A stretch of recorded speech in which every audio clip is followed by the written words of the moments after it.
నేనే నీ జ్యోతిని దొరబాబు. కానీ నీ భార్యనంటూ ఇప్పుడు ఇంకొక అమ్మాయి వచ్చింది.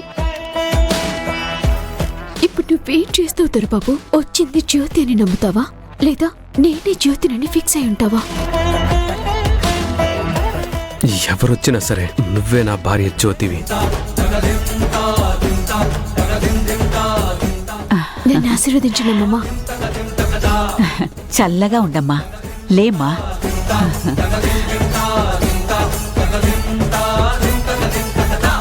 మాధవి, జాగ్రత్తగా విను. శారద కూతురు జ్యోతి వచ్చేసింది. ఇక్కడ ఉన్నది వర్ష. త్వరలో తన పెళ్లి జరగబోతుంది. ఇక నీ అనుమానాలు, అనవసరమైన రాద్ధాంతాలు ఆపేయ్. పెళ్లి ఏ ఆటంకాలు లేకుండా, ఏ గొడవలు లేకుండా ప్రశాంతంగా జరగాలి.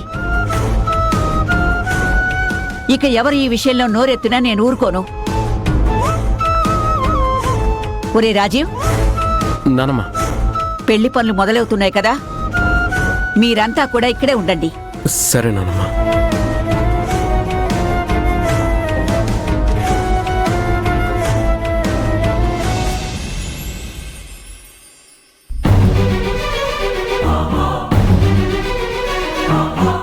ఏంటమ్మా?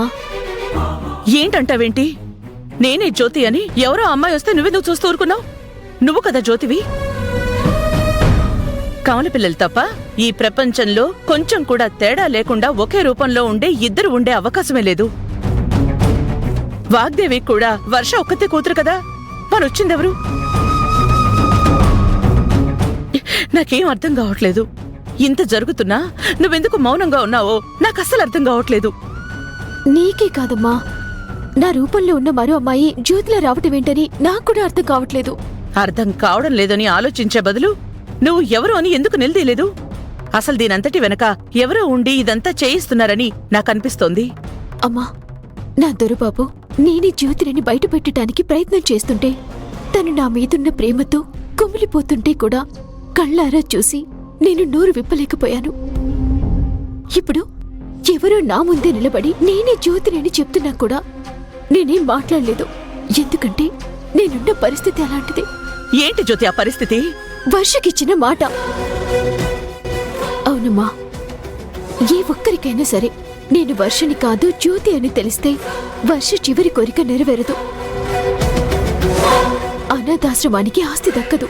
అందుకే నా మనసు విలువిల్లాడుతున్నా నా భర్తకి దగ్గరవ్వాలని ప్రతి క్షణం నా గుండె కొట్టుకుంటున్నా కూడా తనకి అబద్ధం చెప్పి మొండిగా వర్షలాగే ఉంటున్నాను. అందుకే నేనే జ్యోతిని ప్రూవ్ చేసుకునే ధైర్యం చేయలేదు. కావచ్చమ్మా, కానీ జ్యోతిలో వచ్చిన ఆ అమ్మాయి వల్ల ఏమైనా కొత్త సమస్యలొస్తే అప్పుడెలా? ఏమీ రాదని నేను అనుకుంటున్నానమ్మా. తనుంది కాబట్టి దొరబాబుకి కాని అత్తయ్య కాని నేను వర్షని కాదన్న అనుమానం రాదు. పెళ్లిలోపు ఆస్తి రిజిస్ట్రేషన్ జరుగుతుంది. అప్పుడు నేనెవరో అందరికీ చెప్పడమే కాదు, జ్యోతి అని వచ్చింది ఎవరో తన సంగతి కూడా తేలుస్తాను. అంతదాకా మనం ఓర్పుతో ఉండక తప్పదమ్మా. సరే జ్యోతి, నువ్వన్నట్టు ఓపికతోనే ఉంటాను. కాని పరిస్థితి శృతి మించి వచ్చిన అమ్మాయి నా కూతురు స్థానంలో ఉండాలి అనుకుంటే నువ్వు ఊరుకున్నా నేను ఊరుకోను.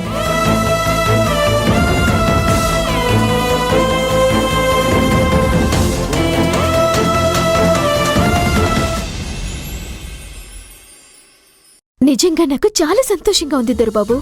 నేను ప్రాణాలతో బయటపడ్డం, మనందరం ఒకటే కుటుంబం అని తెలియటం, నన్ను కూతుర్లా చూసుకున్న శారదమ్మే నా కన్న తల్లి అవటం, నేను రాగానే వర్ష పెళ్లి జరగబోతూ ఉండటం, ఈ ఆనందం మాటల్లో చెప్పలేను.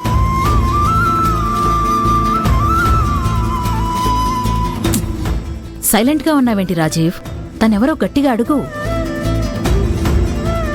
వర్షాన్ని పెంచిన తల్లిదండ్రులే తను జ్యోతి అని చెప్పారు. ఇప్పుడు ఈవిడ గారెవరో వచ్చి నేనే జ్యోతిని అంటే మనం ఒప్పుకోవాలా? అయినా ఇదెక్కడ గొడవ రాజీవ్? నిన్నటి దాకా ఇక్కడుంది వర్షానా జ్యోతినా అనే డైలమాలో ఉంటూనే ఉన్నాం. ఇప్పుడు కొత్తగా ఈ జ్యోతి ఏంటి? నాకైతే ఏం అర్థం కావడం లేదు. రే రాజీవ్, అదొక్కటే కాదు, నీ జ్యోతి అయితే నువ్వు గుర్తుపడతాను అంటావు కదా. మరి ఏదో ఒక టెస్ట్ పెట్టి నీ ముందు నిలబడింది ఎవరో తేల్చు.